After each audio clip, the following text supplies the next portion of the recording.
You're a 25-year-old man, and you just woke up to find out that overnight, every single human being on Earth gained the ability to read minds. No warning, no countdown, no this message will self-destruct.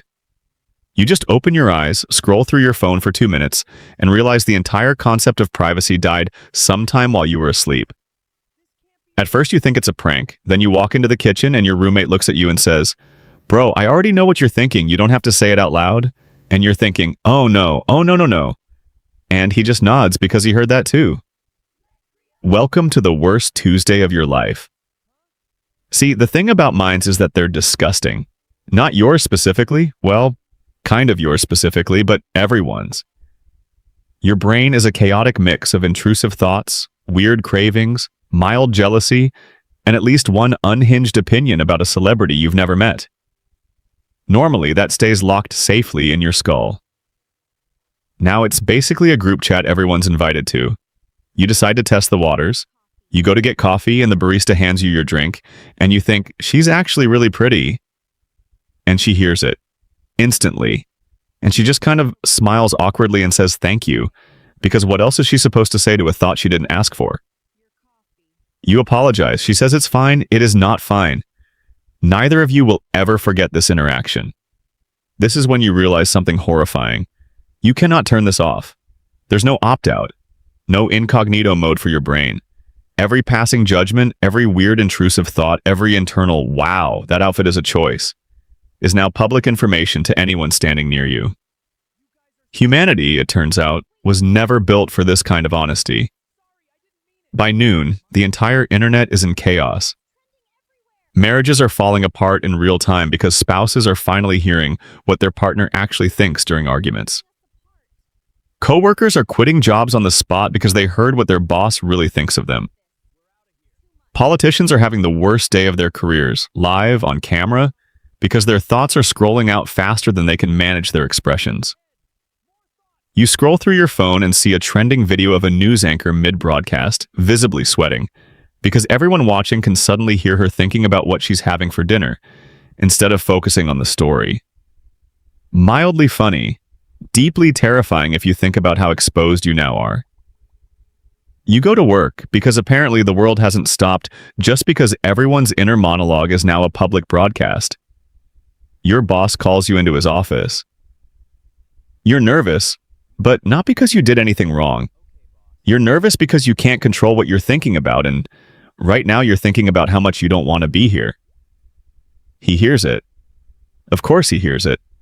He just sighs and says, "Yeah, me neither." For the first time in human history, the workplace doesn't run on fake enthusiasm anymore. Half the office is brutally honest now because lying is structurally impossible. Meetings get shorter, way shorter. Nobody pretends an idea is interesting anymore when they're thinking, this is the worst idea I've ever heard. Productivity tanks, but at least everyone's finally being real with each other, even if real mostly means awkward silence and mutual disappointment. This is when you start noticing the bigger problem. You have secrets. Everyone has secrets. And not the fun kind, the kind you bury so deep you forget you're hiding them. Petty grudges. Things you said behind people's backs. That one time you lied to your best friend's face about liking his girlfriend. None of that stays buried anymore. Your brain has officially become an open book nobody asked to read. You start panicking, trying to control your thoughts, which of course only makes it worse because the harder you try not to think about something, the louder it screams in your head. It's like being told not to think about a pink elephant. Except now the pink elephant is your darkest secrets, and there's a room full of people hearing it trumpet through your skull in real time. You decide to call your best friend, because if anyone deserves the truth first, it's him. You meet up, and before you even open your mouth, he already knows. He heard everything, the lie about his girlfriend. The time you talked behind his back about his job. Years of carefully managed friendship, undone in a single, silent moment. He doesn't yell, he doesn't storm off, he just looks at you and says, "I always kind of knew."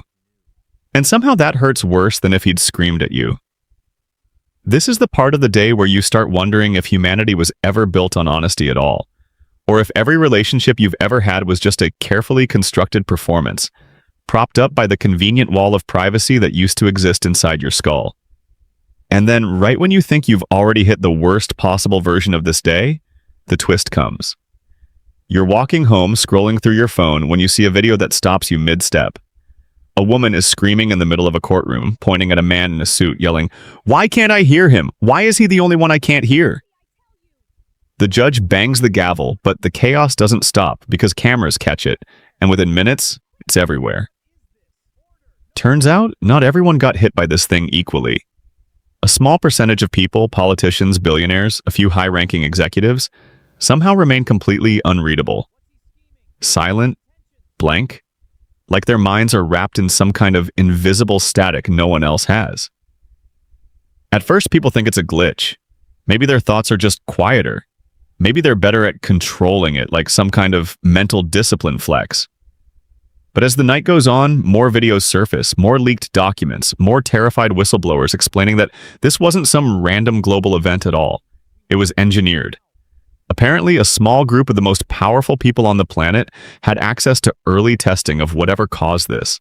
Some kind of experimental neural frequency technology, originally designed for military communication, that got leaked, weaponized, or accidentally released, depending on which conspiracy thread you trust the least. And conveniently, the same people responsible for unleashing it onto the rest of humanity made sure they had the antidote, or the shielding, or whatever you want to call it, first. So now you're sitting there, mind completely exposed to anyone within earshot, finding out that the most powerful people in the world get to keep their secrets while everyone else gets dragged into radical, forced honesty. The wealthy elite, untouched. Regular people, completely unraveled. This changes everything. Because up until this point, you'd convinced yourself that maybe this was some kind of cosmic equalizer, a brutal but fair reset button on human dishonesty. But now you realize it's not equal at all. It's just another system where regular people get exposed, and the people pulling the strings get to walk around with their secrets perfectly intact, judging everyone else's worst thoughts from a position of total, unreadable safety. Protests start almost immediately, not the calm kind. The kind where people are furious, betrayed, and finally given a very specific, very real target for their anger. Crowds gather outside government buildings, outside corporate headquarters, demanding answers, demanding the same exposure for the people in charge that everyone else just got forced into overnight. You watch live footage of a senator trying to give a press conference, completely unreadable, completely composed on, while the crowd screams for him to take off the mask, even though there's no mask to take off.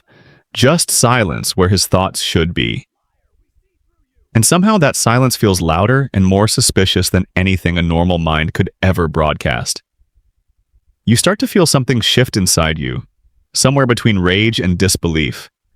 Because for one single day, you thought maybe, just maybe, the world had been leveled. Turns out it was never about fairness at all. It was just business as usual, with everyone else's privacy as the price of admission. By the time night falls, this newfound rage spreads everywhere.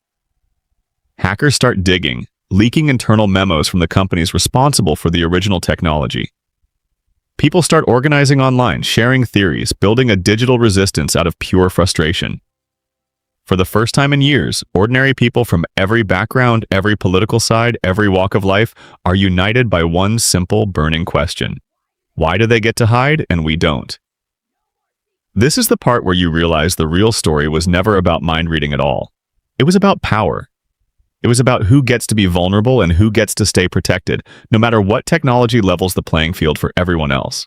By the afternoon, society starts adapting in disturbing ways. People start wearing headphones nonstop, blasting music or white noise, hoping it'll drown out their thoughts enough that strangers can't tune in clearly. Spoiler, it doesn't work that well, but it makes people feel slightly better, which at this point is basically the best anyone can hope for. Some people start practicing meditation obsessively, trying to train their minds into blank, peaceful nothingness, like monks preparing for enlightenment, except the actual goal is just, please stop everyone from hearing me think about my ex. Dating becomes an entirely different nightmare. You match with someone, you meet up for a first date, and within the first 5 minutes, she already knows you're nervous. She already knows you think she's attractive, and worse, she already knows the exact moment you start comparing her to someone else. There's no mystery left, no slow reveal, no getting to know each other. Just instant, unfiltered access to every flattering and unflattering thought running through your skull. Somehow, weirdly, this makes some people fall in love faster than ever. Because if someone can hear your worst thoughts and still wants to stick around, that's basically the most genuine green light humanity has ever had. But for most people, it's chaos. Breakups skyrocket. Friendships dissolve. Family dinners turn into emotional minefields because now your grandma knows exactly what you think about her cooking.